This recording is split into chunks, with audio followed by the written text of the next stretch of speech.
Vamos a ver como título para hoy el Dios de toda gracia, que es una parte del pasaje que está en la primera epístola de Pedro, capítulo 5, versículos 8 al 11. Son 4 versículos y vamos a ver qué nos revela hoy el Espíritu Santo. Voy a leer todo el pasaje. Primera de Pedro 5, 8. Sed sobrios y velad, porque vuestro adversario el diablo, como león rugiente, anda alrededor buscando a quien devorar, al cual resistid firmes en la fe, sabiendo que los mismos padecimientos se van cumpliendo en vuestros hermanos en todo el mundo. Mas el Dios de toda gracia, que nos llamó a su gloria eterna en Jesucristo, después que hayáis padecido un poco de tiempo, Él mismo os perfeccione, afirme, fortalezca y establezca. A Él sea la gloria y el imperio por los siglos de los siglos. Amén. Bueno, como decía, esta es una palabra muy conocida en el mundo cristiano. Se predica sobre ella, especialmente sobre algunos versículos, y especialmente sobre el versículo 8. Pero tenemos que ver que es un contexto completo, que no podemos sacar solamente una verdad de aislar el versículo, porque en el primero de todos, el 5:8, Pedro nos dice que seamos sobrios. Ya vamos a ver lo que eso implica. Tenemos un cierto concepto mental de lo que es ser sobrio y sabemos que es algo muy distinto, opuesto a lo que es ser un alcohólico, ser borracho. Ser sobrio también tiene una connotación espiritual que vamos a estudiar. Y al ser sobrios debemos velar, o sea, vigilar. Porque nos explica que hay un adversario que es el diablo. No deja de extrañarme a mí que cada vez que se nombra el diablo en un grupo de incrédulos, de inconversos, de aquellos que no han oído nada del mensaje, inmediatamente pasa por su mente un pensamiento tipo flash, y es, ay, este loco que está hablando del diablo a estas alturas, este pobre está viviendo en la Edad Media, dice que hablando del diablo a estas alturas. Pero miren qué es lo que pasa. Es la palabra de Dios la que nos habla de una entidad espiritual que es la que se va a encargar, según lo que nos dice la definición, de producir algo particular sobre los creyentes. Lo define como un león rugiente y que anda buscando a quien devorar. Y por eso es que invita a que seamos sobrios, a que vigilemos, para que no caigamos en esa trampa que está estableciéndose aquí espiritualmente. En el versículo 9 nos dice que, aparte de andar vigilantes, debemos resistir en la fe, principalmente con un concepto que a mí particularmente me ha ayudado mucho. Dice, sabiendo que los mismos padecimientos se van cumpliendo en sus hermanos en todo el mundo. Aquí nos está hablando de algo que no es particular, algo que no es único, que las pruebas no le ocurren a una sola persona, sino en términos generales, esta es la estrategia del diablo. Es producir carga en el pueblo de Dios, esa carga se convierte en prueba y muchas veces en padecimientos. Recordamos entonces nuestros problemas, enfermedades, pérdidas, luchas, conflictos emocionales, conflictos internos de conciencia, toda esa cantidad de cosas que podríamos resumir en una sola palabra muy popular hoy en día, el estrés. Este estrés podríamos transliterarlo aquí un poquito diciendo que se va cumpliendo en sus hermanos en todo el mundo. Entonces las pruebas, por ejemplo las enfermedades, no es que le ocurra a fulano, pero a la izquierda o atrás de mí a nadie más le está ocurriendo. Resulta que según esta revelación es mucho más frecuente de lo que nos imaginábamos. Examinemos bien qué produce, qué sentimiento se produce en el interior del ser cuando sabemos que las pruebas están cayendo sobre más hermanos cristianos al tiempo. Pues yo les digo que eso produce un cierto alivio, por más de que en el mundo haya una frase burlona que dice mal de muchos, consuelo de tontos. Fíjense que es todo lo contrario en la palabra de Dios. Aquí es mal de muchos, consuelo de muchos. Ya con eso destacamos una mentira del mundo.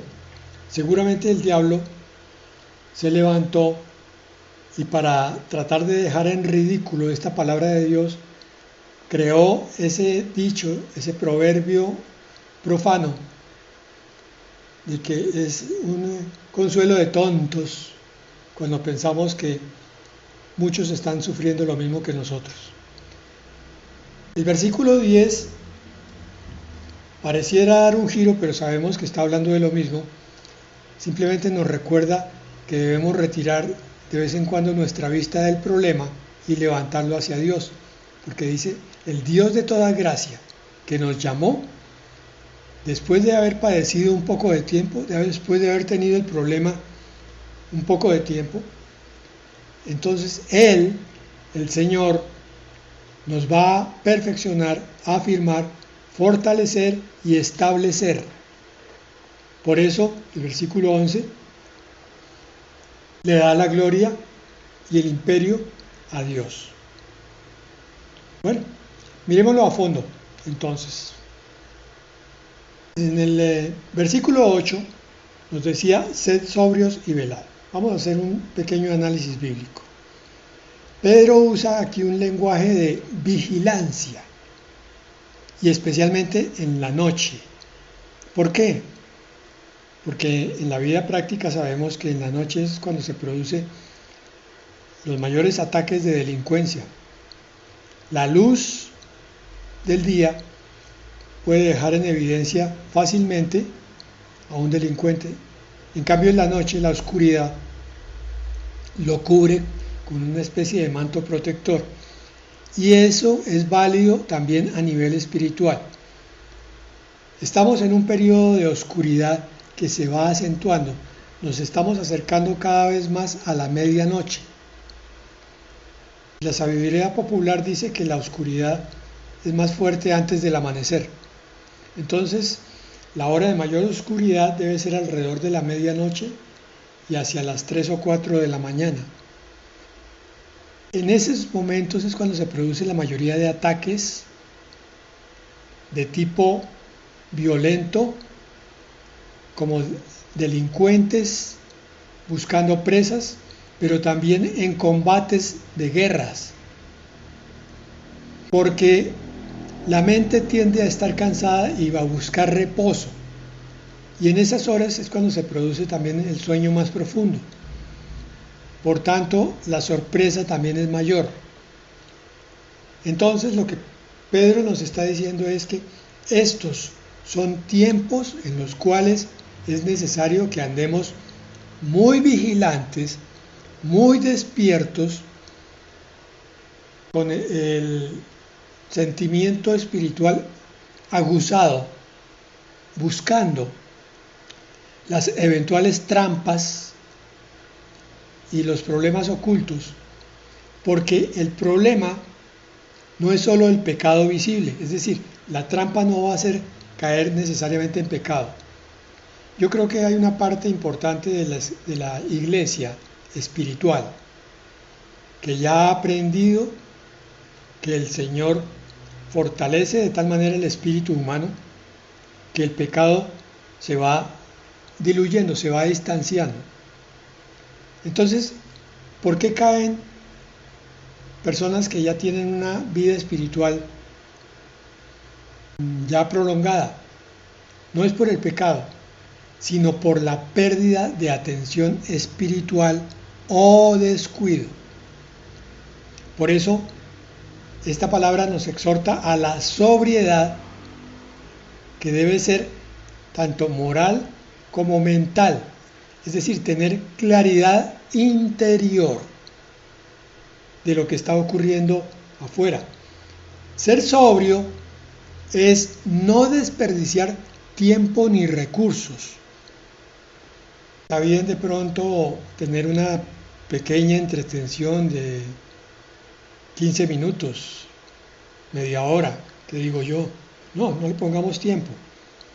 Algo que sea racional. Un libro, una película, una navegación en redes sociales, pero sin llegar a límites de obscenidad o de oscuridad. Pero el problema es cuando ya se vuelve un desperdicio de tiempo, ya se deja de ser sobrio y se está convirtiendo en imprudente. Cuando se le dedica activamente a algo que no es lo más importante, se está descuidando lo que sí es importante. A eso se refiere la sobriedad espiritual.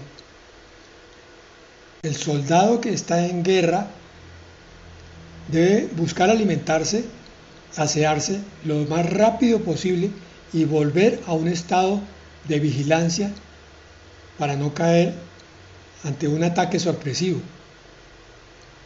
Hoy casi nadie de los maduros, deja a Dios por rebeldía, pero sí lo deja por saturación, porque esas distracciones van cansando la mente.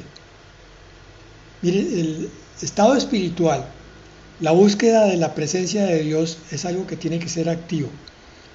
Pero cuando yo me involucro en la búsqueda de Dios, empiezo a andar en gozo espiritual.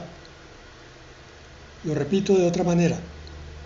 Cuando estoy en el nivel más espiritual posible, mi vida se convierte en algo gozoso, no es una carga. Pero lo que ocurre es que cuando me distraigo de esa altura espiritual con algo profano, algo mundano, entonces ahí sí aparece el cansancio o el agobio del esfuerzo espiritual. Algo extraño pasa dentro del interior del ser del cristiano. Andar en el espíritu, como lo está produciendo, lo está causando, lo está energizando el Espíritu Santo, no produce agotamiento, pero cuando se busca lo profano, entonces sí aparece esa sensación de cansancio. Eso es lo que quiere decir esto. Ese cansancio entonces va saturando el corazón y el espíritu del creyente y finalmente termina diciendo, no vale la pena tanto esfuerzo. Dejemos esto, relajémonos un poco. Y no se da cuenta que esa relajación es el principio de la derrota.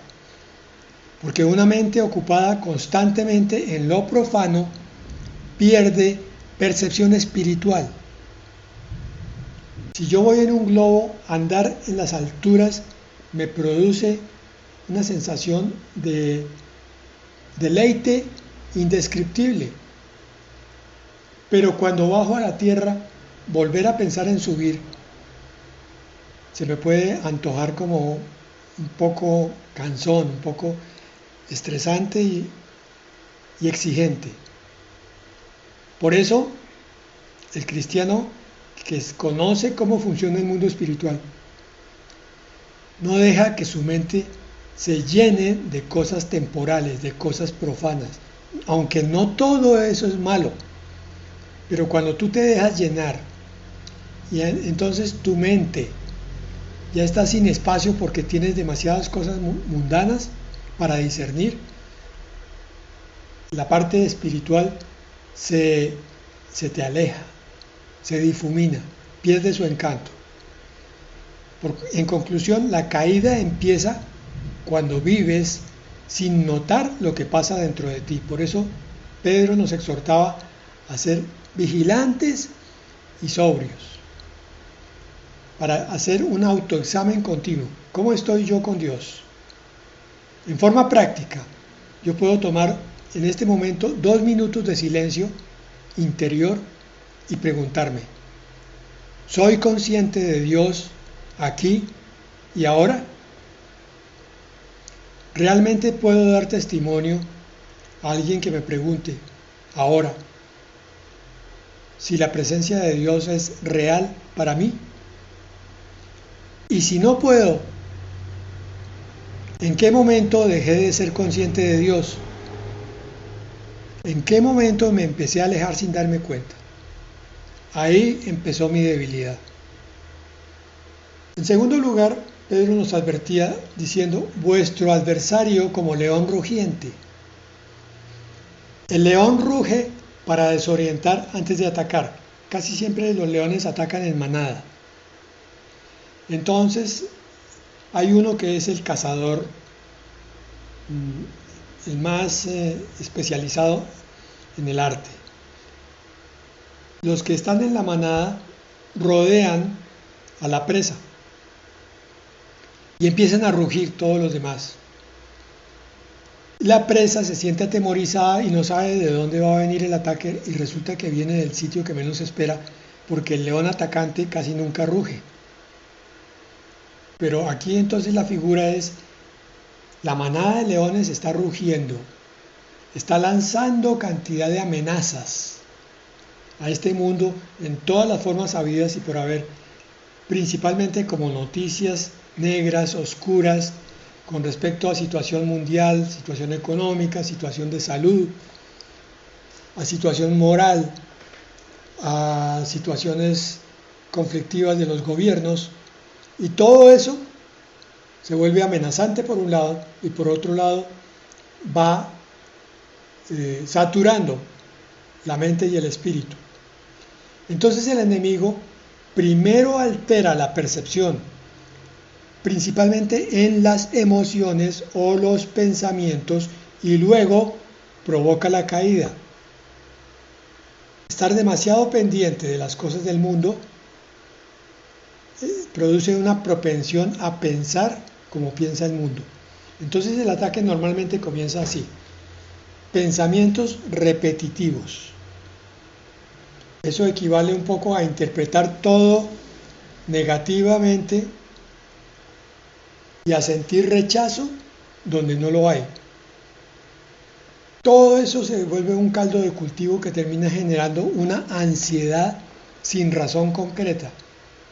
Y esto es muy importante, hermanos, porque desde el punto de vista de una consejería se puede ver la cantidad de personas que se quejan hoy en día de ansiedad sin razón, sin explicación. Ay, pastor, mire, yo no sé por qué, la verdad. No es que tenga en este momento un problema grave, yo no estoy enfermo, mi familia está relativamente bien, pero yo no sé por qué tengo una ansiedad que me ataca constantemente. Entonces, quizás una de las muchas explicaciones es que nuestro enfoque está demasiado profano, demasiado abajo, está tomando en cuenta muchas cosas que son del mundo. Y pasa al siguiente punto, que es, no está cayendo en un pecado, pero está haciendo una interpretación equivocada de todo ese rugir, de esos pensamientos negativos que está generando la situación mundial. Cuando todo te parece personal, cuando todo te amenaza, todo va contra ti, probablemente hay un ataque espiritual en camino.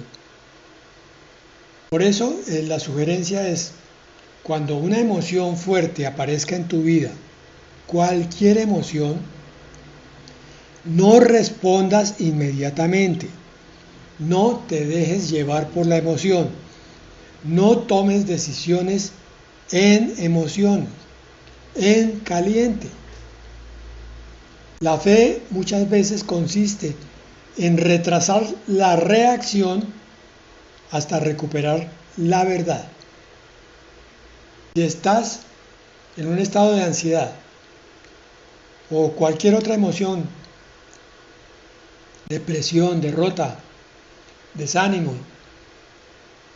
no decidas, sino busca más bien la presencia de Dios y la palabra para poder tomar entonces el camino correcto mediante la decisión correcta, basado en la escritura, no en la emoción ni en los pensamientos. En tercer lugar, resistid firmes en la fe.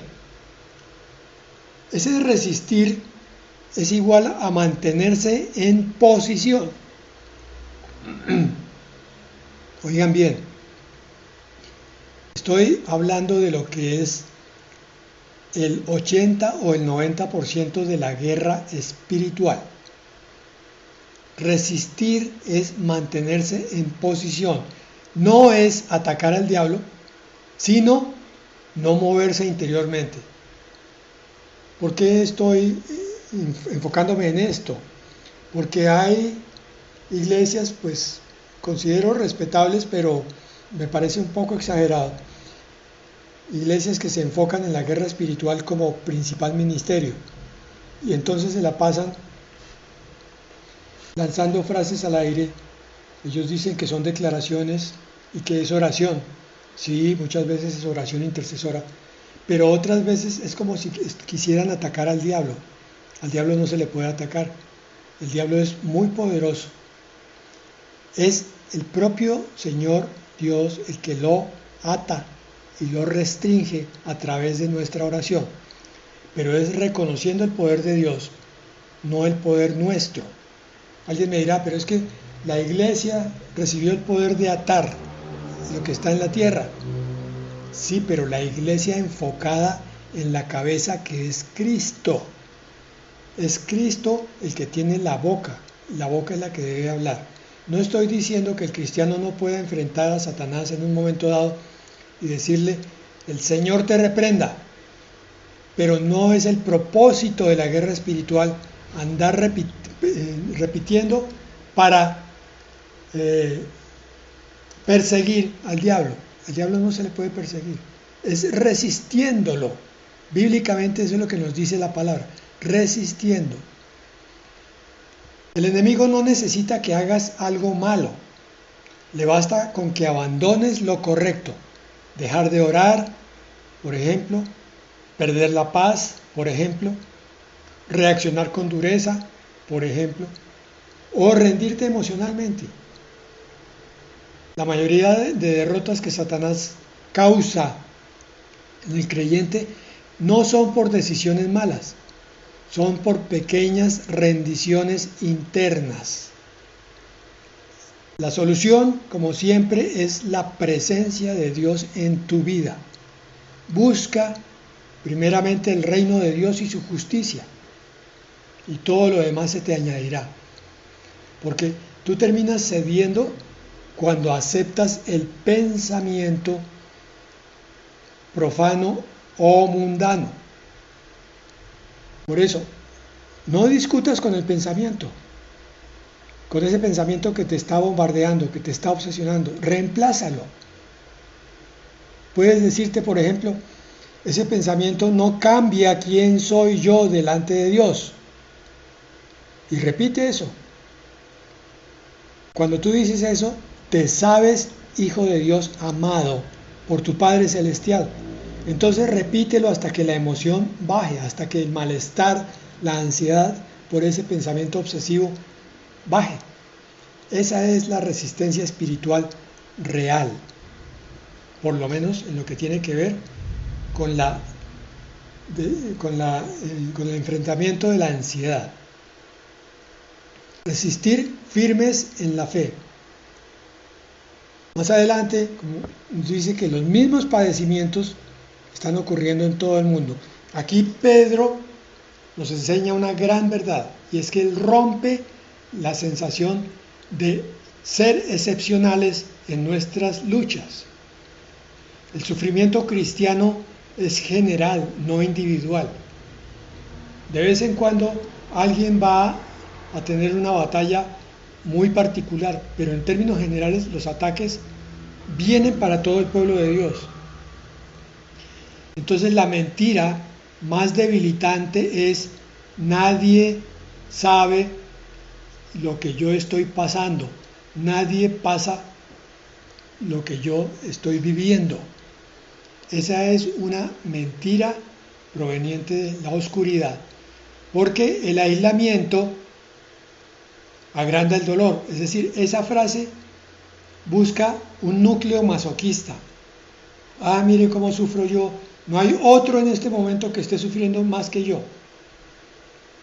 Y eso empieza a negar la verdad de la presencia y de la ayuda de tu Señor en toda batalla. Porque es que tu lucha no es señal de que Él te haya abandonado. Tu lucha es una experiencia humana delante de Dios siempre. Cuando estés cargado, entonces no analices tanto tu problema, más bien lee los salmos. Abandona la visión, la atracción fatal que trae el problema y lee la palabra de Dios. Esos salmos te devuelven la perspectiva y la compañía espiritual. En quinto lugar, dice Pedro, después, en el versículo 10, después que hayáis padecido un poco de tiempo, otra vez la revelación de que el trato es para todos y por un tiempo. Dios no solo permite la prueba, la usa para formar una estructura interior más fuerte. El sufrimiento tiene un propósito no solo correctivo, sino principalmente formativo. Cuando tú tengas una carga muy grande y solo le pidas a Dios que te la quite, que eso termine, entonces vas a estar viviendo esa experiencia con ansiedad, mientras Dios no quite el dolor, la prueba. Y tú vas a estar pensando que Dios no te oye, o vas a estar pensando que el Señor es muy cruel en su trato contigo. Pero cuando aceptas que esa prueba tiene un propósito alto y que va a producir algo especial en ti, entonces es cuando viene la paz. La madurez entonces comienza cuando preguntas: ¿qué es lo que Dios está formando en mí ahora? ¿Qué está haciendo conmigo? ¿Para qué es esta prueba? Por eso Pedro nos hablaba de las 4 obras de Dios: perfeccionar, afirmar, fortalecer y establecer. Perfeccionar. Esta es un poquito complicada porque la traducción, la que tiene Reina Valera, la del 60, pues de pronto no es la más afortunada.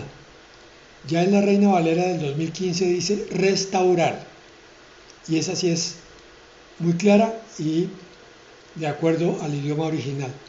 Entonces, lo que Dios viene a perfeccionar es lo que estaba imperfecto, es decir, viene a restaurar lo torcido, viene a revelar áreas no sanadas. ¿Qué quiere decir eso? Que tu reacción, la más fuerte ante la prueba, señala dónde es que Dios va a trabajar. Vamos a poner un ejemplo. Viene una enfermedad bastante fuerte o dolorosa. Tú empiezas a sentirla y empiezas a preocuparte. Le pides a Dios que te la quite y la enfermedad continúa. Ya no es una preocupación, sino que ya empieza a aparecer un miedo. Y con el tiempo, mientras Dios está trabajando, descubres que en realidad lo que tienes es miedo a la muerte, no a la enfermedad. O miedo al dolor, no a la enfermedad. Entonces el Señor permite que eso salga a flote para trabajar precisamente sobre la confianza tuya en Dios hacia el manejo del dolor o de la muerte. Mostrarte que Él siempre está con nosotros, y que la muerte no es sino un paso de una realidad a otra, y que el dolor puede ser una fuente de increíble bendición, sobre todo de confianza en la presencia de Dios. Y entonces tú eres perfeccionado a través de la enfermedad. El afirmar viene a producir estabilidad. Una vez que el Señor ha tocado las áreas débiles, entonces empieza a afirmarlas. Ya dependes menos del ambiente para estar bien. Ya no te preocupa tanto tener dolor, porque ya sabes que puedes sentir gozo aún en medio de esa prueba. Lo que antes arruinaba tu día, ahora solo te incomoda un poquito. Estás siendo afirmado. Fortalecer. Entonces va generando resistencia. Y esto también es importante entenderlo. No es sentirte fuerte. Algunos caen en ese error. Sino durar más sin rendirte. Esa es la verdadera fortaleza espiritual. Pasar por la prueba, soportándola y llegando hasta la culminación. La fortaleza espiritual entonces es aguantar sin endurecerte o sin amargarte, sin volverte un espíritu oscuro, pero tienes un aguante que te renueva y te reaviva. Y establecer, la cuarta obra, ya es una firmeza permanente. Con el tiempo entonces algunas dudas dejan de dominarte. Y la conclusión de todo esto es que Dios se vuelve más real que el problema. Ya tú te refugias en la presencia de Dios en medio de la situación incómoda o dolorosa. En séptimo y último lugar, a Él sea la gloria. El resultado final de todo esto muestra que la perseverancia finalmente no provino del hombre, sino de la gracia sostenedora. Por eso el título de hoy es El Dios de toda gracia. Probablemente mañana vamos a profundizar en el tema de la gracia, porque es algo que tenemos que entender sí o sí. Al mirar hacia atrás notarás algo, que no venciste por tu carácter, sino que Dios te sostuvo cuando tú te ibas a soltar. La prueba revela tu fe, pero sobre todas las cosas revela a tu sustentador, a tu Señor, que en su gracia te tomó de la mano. Entonces, para terminar, el enemigo usa la presión para derribarte, pero Dios usa esa misma presión para volver tu fe irreversible. Amén.